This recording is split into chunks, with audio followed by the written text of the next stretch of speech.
পাথর প্রতিমায় শিক্ষা ব্যবস্থায় উলটপুরাণ।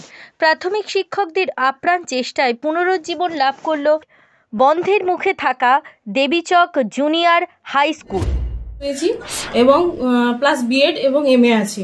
তাই আমি বাড়িতে কেন বসে থাকবো, শিক্ষার আঙিনায় যদি এসে যদি আমি আরো বাচ্চাদের পাশে দাঁড়াতে পারি এবং তাদেরকে যদি শিক্ষিত করতে পারি, সেই জন্য যখন শিক্ষকরা আমাদেরকে বলল যে এরকম একটা উদ্যোগ নিয়েছে, তাই বাড়ির অভিভাবকরাও বলল যে না, এটা একটা ভালো কাজ করো বলে সাপোর্ট করাতে আমরা এসছি স্কুলে পড়াতে। 2010 সালে রাজ্যের বিভিন্ন ব্লকে বেশ কিছু জুনিয়র হাই স্কুলে তৈরির কথা ঘোষণা করা হয় সরকারের পক্ষ থেকে, যেখানে শিক্ষালাভ করতে পারবে পঞ্চম শ্রেণী থেকে অষ্টম শ্রেণী পর্যন্ত। সেই মতো 2013 সালে পাথর প্রতিমা ব্লকের রামগঙ্গা গ্রাম পঞ্চায়েতে দেবীচক প্রাথমিক বিদ্যালয়ের ঢিল ছোঁড়ার দূরত্বে গড়ে ওঠে দেবীরচক জুনিয়র হাই স্কুল।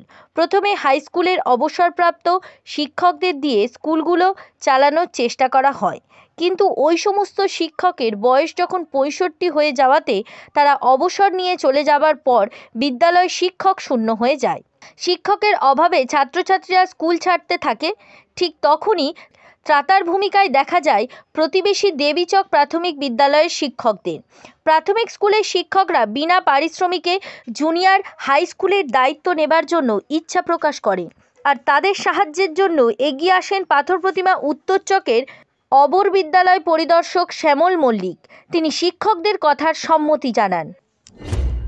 2024 শুভ নববর্ষের সবাইকে শুভেচ্ছা জানিয়ে বলি, আমাদের যিনি নভেম্বর মাসে নতুন হেড টিচার এসেছেন, ওনার অভিনব পদ্ধতিতে চিন্তা ভাবনা এবং তার ছেলেদের ভবিষ্যৎ গড়ার লক্ষ্যে আমাদের এই দুটো গ্রামের সংযোগস্থল দেবীচক এবং যোগেন্দ্রপুরের সংযোগস্থলেই আমাদের দেবীচক প্রাইমারি অবৈতনিক প্রাথমিক বিদ্যালয় ও দেবীচক জুনিয়র হাই স্কুল এরকমই একটি প্রতিষ্ঠান প্রায় বন্ধ হতেই বসেছিল।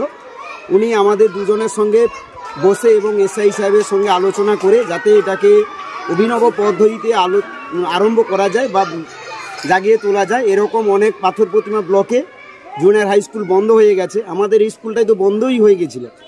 বর্তমান আমাদের যিনি আশিস বেরা মহাশয় প্রধান শিক্ষক নভেম্বর মাসে যুক্ত হয়েছেন, উনি আমাদের সঙ্গে আলোচনা করেন যে আমরা যদি শিক্ষক শিক্ষিকা সবাইকে নিয়ে আমাদের নিয়ে একটু আলোচনা হয় যে বর্তমান যে অভিনব পদ্ধতিতে যে প্রযুক্তিগতভাবে উন্নত পড়াশোনা, তার সঙ্গে তাল দিতে গেলে কিছুটা পড়াশোনার পরিবর্তন ঘটিয়ে এবং স্কুলটাকে যাতে পুনর্জীবিত করা যায় সেইভাবে আলোচনা হয়। সেই মতন প্রধান শিক্ষকদের উদ্যোগে জুনিয়র হাই স্কুল নতুন করে সেজে ওঠে। বাড়ি বাড়ি ঘুরে ছাত্রছাত্রীদের ভর্তি করানো হয়, যার সংখ্যা বর্তমানে 32। শিক্ষকদের টাকায় বিদ্যালয়ের শ্রেণীকক্ষ, টয়লেট, ফুলের বাগান তৈরি সহ পাঠ্যক্রমিক ব্যবস্থা, যার মধ্যে রয়েছে ছবি আঁকা, যোগব্যায়াম, প্যারেড, পিটি, নাচ ও গান। এই বিশাল শিক্ষা ব্যবস্থা চালু করতে গিয়ে দুটি স্কুলে 6 জন ক্যাজুয়াল শিক্ষক শিক্ষিকা দেওয়া হয়, যাদের পারিশ্রমিকের দায়িত্ব নেন প্রাথমিক বিদ্যালয়ের স্থানীয় শিক্ষকরা। বিষয়টা একটু বলতেই হয় কর্মকাণ্ডে খুশি এলাকার মানুষ। দীর্ঘদিন আমাদের পাশে এই জুনিয়র হাই স্কুলটি গড়ে উঠেছে, কিন্তু প্রথম থেকেই এখানে কোনো শিক্ষক ছিল না, অতিথি শিক্ষক দিয়ে এই বিদ্যালয়টি চলছিল। তারপরে কিছুদিন যাবৎ অতিথি শিক্ষকরা চলে যাওয়ার পরে বিদ্যালয়টি শিক্ষকহীন হয়ে পড়ে। কিন্তু আমরা প্রাথমিক বিদ্যালয়ে 2 জন মাত্র শিক্ষক ছিলাম। সেই 2 জন শিক্ষকের পক্ষে প্রাথমিক বিদ্যালয় ও জুনিয়র হাই স্কুল দুটো চালানো সম্ভব ছিল না। বর্তমান শিক্ষাবর্ষে আমাদের প্রধান শিক্ষক নিয়োগ হয়েছে, আসার ফলে 3 জনে আমরা বসে সিদ্ধান্ত গ্রহণ করি যে দুটি বিদ্যালয়কে আবার পুনরায় কিভাবে আগের অবস্থায় ফিরিয়ে আনা যায়, সেই নিয়ে আমরা আলাপ আলোচনা করার পরে এলাকার গ্রামবাসীদের সঙ্গে আমরা আলাপ আলোচনা করি। তেনারাও আমাদের সহযোগিতা করেন, তাদের ছেলেপুলেকে দূরের কোনো বিদ্যালয়ে না পাঠিয়ে আমাদের বিদ্যালয়ে পাঠিয়েছেন।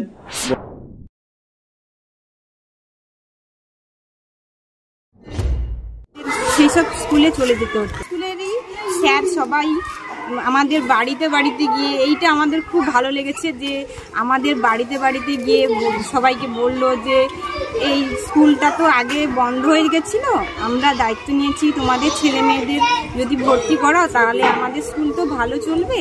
আর আমাদের ব্যায়ামের ক্লাস হচ্ছে, এখানে ছবি আঁকা ক্লাস হচ্ছে, মিড ডে মিলের সব রকম ব্যবস্থা রয়েছে।